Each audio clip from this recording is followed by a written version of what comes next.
I'm Chris. I'm Bret. I am 23. I am 50. I was binging Survivor during the quarantine, and I ended up watching his season, thought he was handsome, so I slid into his DMs on Instagram and then asked him out. Yes, he did. Very bold. I kind of, over the last few years, because of Survivor and Amazing Race, I had, people sending DMs and stuff like that. Chris had actually a pretty large following at the time, so I was like, wow, it's kind of interesting that this, because you're intrigued, right? Somebody's got this huge following at his age, you're kind of like, what's this all about?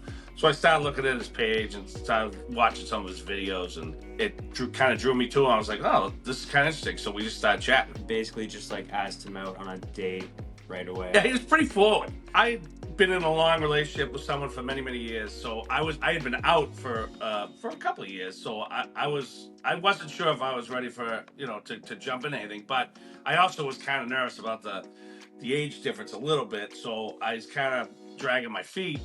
And Chris, again, we just talked, and I said, well, what harm could it be for going to meet for dinner and a beer or something? So we did that, and it just easy to talk to. We started to kind of, just kind of hang out more. Started out very slow, just hung out a couple times here and there. I realized, wow, Chris is very interesting with the stuff he does. He's funny. I found that we actually had a lot to talk about.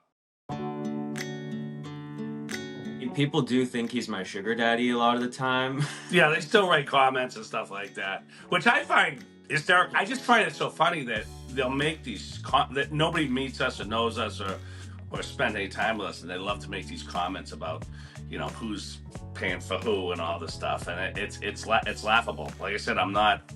If I was some billionaire, it would make sense, but I'm far from that. So. Well, I would say people normally don't know that we're dating. Otherwise, right. They might give us some sort of looks. We really only do PDA in gay areas. I mean, we do a little PDA in other places, but I feel like normally people wouldn't know. So in real life, we never really get hate that much. I think people are shocked at first.